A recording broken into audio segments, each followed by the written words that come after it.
Duke just got 2 injury updates from Jon Scheyer ahead of the ACC tournament, and we got to break it all down. What's up, guys? I'm Matt Long. Welcome to Duke Basketball 365. If you're a Duke Blue Devils fan, please hit that subscribe button. Only 15% of viewers are subscribed to the channel, and it really helps me out a ton. But let's jump right into the news that we have for today. On Saturday night, we defeated North Carolina by double-digit points.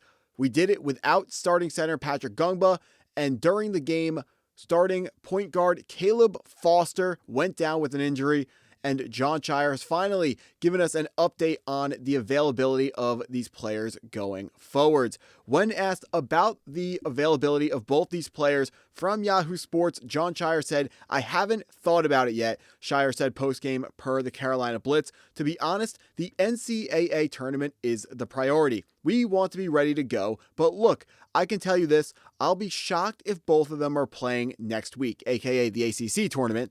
I'll tell you that much, but our plan is how can we get as healthy as possible, as ready as possible." So just something that this article didn't do a good job of displaying. In the interview, where those 3 dots are, he started talking about the ACC tournament and said, about the ACC tournament, we want to be ready to go, aka we want to be ready to go for the ACC tournament, but the NCAA tournament, aka March Madness, the big dance, that is the priority, which is the right way to look at things. An ACC championship would be an amazing feat, but we care more about the March Madness tournament, and we are going to play it safe with both of these injuries going forwards. I was really hoping we would get a better update than this. I was hoping to figure out exactly what the problem was with Caleb Foster, because even watching the game, the broadcast was not sure what his injury was. They were speculating either his knee, his shin, his ankle. It's something on the right foot of Caleb Foster, going back to the locker room in the middle of the game and then coming back with a boot on his right foot. So it is still a mystery about Caleb Foster. We have no idea how hurt he really is, but Scheyer said it would be a surprise to see them both back for the ACC tournament. Caleb Foster, we can announce him out right now. Like, he's not coming back for the ACC tournament. If anything, they would play it safe and save him for March Madness. I've been hearing around, just going online, figuring out what people are saying about Duke. People are floating the idea of holding him out for week 1 or weekend 1 of March Madness, aka the round of 64 and the round of 32, to prepare him for an eventual Sweet 16 matchup, which makes some sense, but it's not a great strategy. This tournament, it's one and done. You lose one game, you're out. So it's not a great idea to sit guys, holding them for the next weekend. Round of 62, absolutely you can sit them. Round of 64, sit them. Round of 32, it would be very helpful to have them back. Likely, we're going to get a team that is not just a pushover team like we're going to see in the round of 64. We will be seeing a capable team in that second round, and we want to have Caleb Foster back. On to Patrick Gungba, questionable for North Carolina. Even if he does end up missing the entire ACC tournament, high level of confidence on my end that Patrick Ngongba will be returning for March Madness, likely back for the round of 64 game. That will give us an opportunity to ramp him up slowly. Doesn't have to play a ton of minutes. He can get his feet under him and be full go for the round of 32 matchup. And speaking of the round of 32, we do have some new projections from ESPN's Joe Lunardi on who we will be facing early on in March Madness. Currently in our region, we have Georgia and Ohio State as the 8-9 matchup in our group. We would imagine that Duke should beat out whoever that 16 seed is that we are going to see. They're showing UMBC right now is Lunardi. That has been swapped out for LIU, which I've seen lately. I think it would be pretty cool to see LIU, seeing how that is the closest college to my house and where I'm making this video right now. So I would love to see LIU be the team that we play against round 1. However, Georgia, they have some quality wins. The SEC, pretty weak this year, coming off of what was maybe the best conference of all time, which was the SEC in 2024-5. This season, SEC not strong. Ohio State, they've been on the outside looking in for a while. After a last Sunday winning versus Purdue, Ohio State has now pretty much cemented themselves in the tournament field. As of 2 weeks ago, they had 0 quad 1 wins. their Northwestern victory at Northwestern has now been upgraded to a quad 1 win with the other wins collected by the Northwestern Wildcats. So that's a quad 1 win there. They have that quad 1 win versus Purdue. They maybe have accumulated at this moment in time a third quad 1 win, but Ohio State not having a great year. The bubble is really weak this year, so expect the 10 seeds to be weak, and especially just the Power 4 schools that are on the bubble right now, they are weak schools. They should not really be able to give us a run for our money, but they still are going to be talented enough where we should not be sitting players out.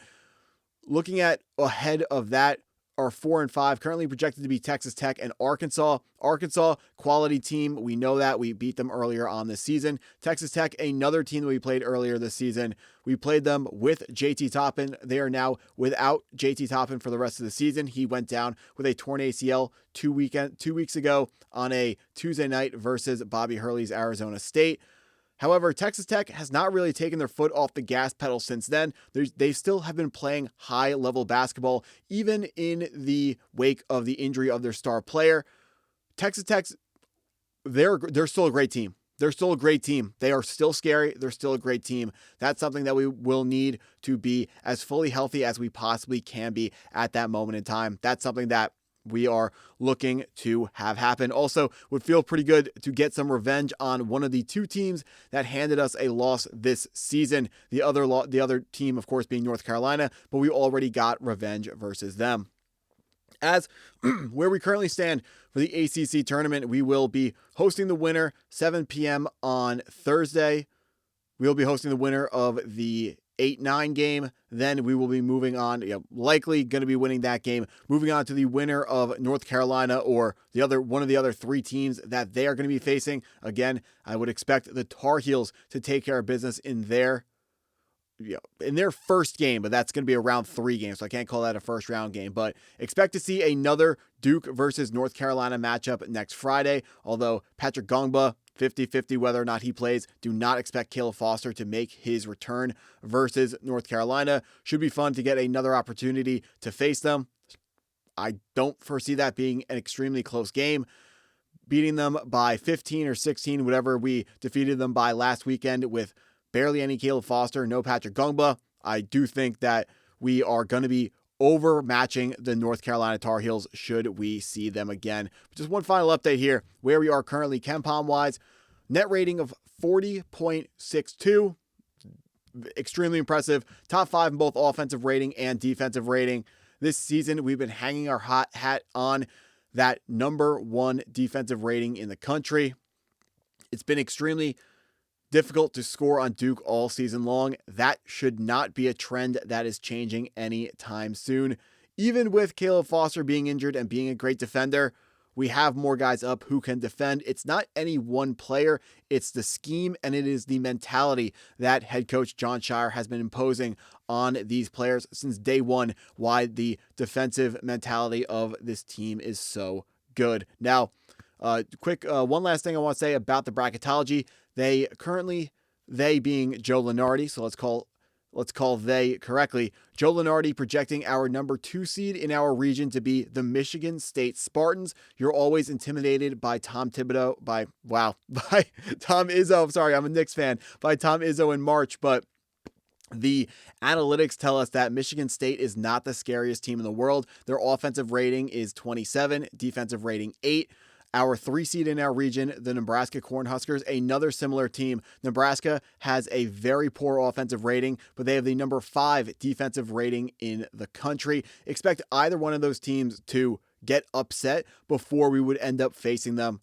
I guess we actually can't face the 3 seed, so yeah, we would be facing off versus the 4 seed in our region as the 1. So one of those 2 teams, or both of those two teams, may get upset before the Elite 8 round. Overall, according to Joe Lunardi, our region is projecting to be pretty weak, which, hey, I would love that. Let's keep it easy until we make it to the Final Four, which, as we can see right here, there are pretty much 6 teams vying for the Final Four. Duke, Michigan, Arizona, Florida, Illinois, Houston. Big gap in between that top 6 and the rest of the country. Should be an extremely entertaining final 2 weekends of March Madness. Week 1 may be a little bit, I'm not going to say boring, but there may be less upsets than what many fans may be hoping for. Hoping that we had a bigger update on Gungba and Foster, but hey, it is what it is. I'm very interested to see what the actual injury diagnosis is for Caleb Foster, but when that comes out, I'm going to have a video on it pretty much immediately. That's what I got for this one. If you stuck around this long, I appreciate you taking the time to watch the video all the way through. Please hit that like button if you haven't already. Hit the subscribe button if you're new to the channel, and go Duke.